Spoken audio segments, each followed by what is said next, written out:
कभी सोचा है कि कुछ लोग कैसे अपने बड़े बड़े आइडियाज को असलियत में बदल देते हैं, जबकि बाकी लोग सिर्फ सोचते रह जाते हैं? जानते हैं इसका राज क्या है? इसका राज छिपा है एक मजबूत, सोची समझी योजना में। कह सकते हैं एक ब्लूप्रिंट में। तो आज हम इसी ब्लूप्रिंट को तैयार करने का तरीका समझने वाले हैं, ताकि कोई भी अपनी इच्छा को हकीकत का रूप दे सके। ये एक ऐसी सच्चाई है जिसे हम अक्सर भूल जाते हैं। एक शानदार आइडिया भी, आप जानते हैं, तब तक सिर्फ एक ख्याल ही तो है जब तक उसे साकार करने के लिए एक सॉलिड प्लान ना हो। असल में ये प्लान ही वो गाड़ी है जो ख्यालों की दुनिया से हकीकत की मंजिल तक पहुंचाती है। तो सवाल ये उठता है कि एक अच्छी, एक मजबूत योजना असल में होती क्या है? क्या ये सिर्फ करने वाले कामों की एक लिस्ट है, या फिर इसमें कुछ और भी गहरा छिपा है?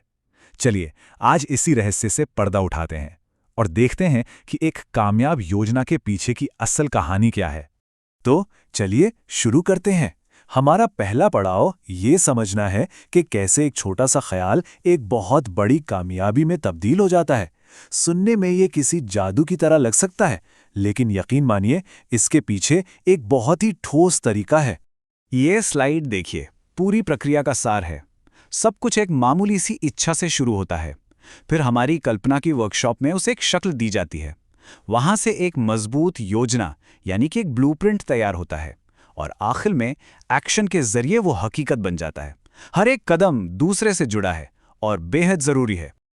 और हाँ, जाहिर है कि रास्ते में मुश्किलें तो आएंगी, लेकिन उन्हें हार मानने का बहाना बिल्कुल मत बनाइए। बल्कि ऐसे सोचिए कि वो आपको कुछ सिखाने आई हैं। वो आपको बता रही हैं कि आपकी योजना में कहां पर सुधार की गुंजाइश है। ये एक फीडबैक लूप की तरह है जो आपको और मजबूत बनाता है। अच्छा, अब यहां एक बहुत ही दिलचस्प बात सामने आती है।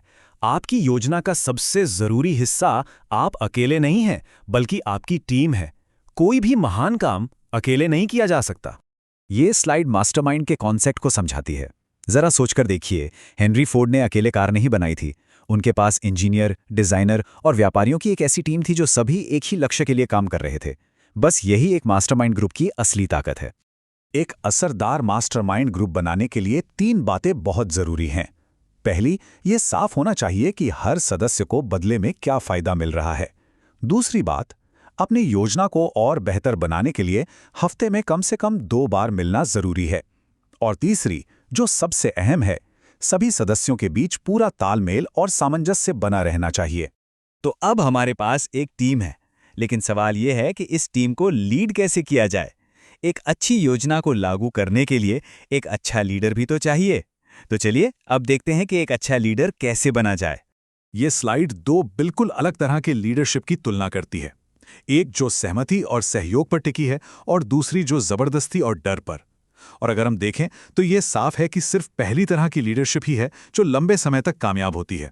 एक कामयाब लीडर बनने के लिए कुछ खास गुणों को विकसित करना पड़ता है, जैसे कि अटूट साहस, फौरन फैसले लेने की क्षमता और पूरी जिम्मेदारी लेने की इच्छा। ये कोई जन्म से मिली प्रतिभा नहीं है, बल्कि ये ऐसे स्किल्स हैं जिन्हें प्रैक्टिस से सीखा और मजबूत किया जा सकता है। अब हम आते हैं सबसे प्रैक्टिकल हिस्से पर। इन बड़े बड़े आइडियाज को अपनी रोजमर्रा की जिंदगी में लागू कैसे करें? इसके लिए एक बहुत ही शक्तिशाली फॉर्मूला है। ये है QQS फॉर्मूला, यानी क्वालिटी, क्वांटिटी और सही स्पिरिट, मतलब गुणवत्ता, मात्रा और सही भावना। ये किसी भी काम में कामयाब होने का मूल मंत्र है। इसे अपनी आदत बनाना ही सफलता की चाबी है। तो सबसे पहले है क्वालिटी, यानी गुणवत्ता। इसका सीधा सा मतलब है कि जो भी काम करें उसे बेहतरीन तरीके से करें। हमेशा सुधार की तलाश में रहें। कौन नहीं चाहेगा कि उसके काम की क्वालिटी ही उसकी पहचान बन जाए। अगला है क्वांटिटी, यानी मात्रा। सिर्फ अच्छा काम करना ही काफी नहीं होता। अपनी पूरी क्षमता से काम करने की आदत डालनी होगी, और हमेशा अपनी उस क्षमता को और बढ़ाने का लक्ष्य रखना होगा। और आखिर में है स्पिरिट, यानी भावना, जो शायद सबसे ज्यादा जरूरी है। एक पॉजिटिव और मिलजुल कर काम करने वाले रवैये के बिना क्वालिटी और क्वांटिटी दोनों ही अधूरे हैं। सच कहें तो ये वो गोंद है जो सब कुछ एक साथ जोड़कर रखता है। तो अब हमारे पास कामयाबी का ब्लूप्रिंट है, लेकिन ये जानना भी तो उतना ही जरूरी है कि रास्ते में आने वाले गड्ढों से कैसे बचा जाए। चलिए उन आम गलतियों पर एक नजर डालते हैं जो सबसे अच्छी योजनाओं को भी पटरी से उतार सकती हैं।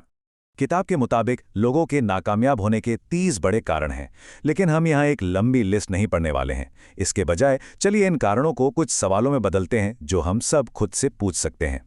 ये नाकामयाबी का नंबर 1 कारण बताया गया है। तो खुद से पूछने की जरूरत है, क्या मेरा लक्ष्य बिल्कुल साफ है? क्या मुझे पता है कि मुझे कहाँ पहुंचना है?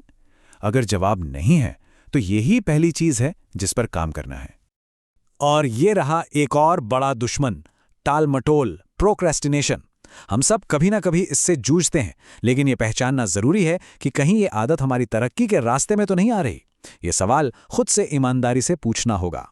तो आज हमने एक ठोस योजना बनाने, एक मजबूत टीम बनाने, असरदार तरीके से नेतृत्व करने और रोज की आदतों से कामयाबी हासिल करने के तरीके समझे। लेकिन इन सब के दिल में एक सीधा साधा विचार है, हार मानने वाला कभी जीतता नहीं और जीतने वाला कभी हार नहीं मानता।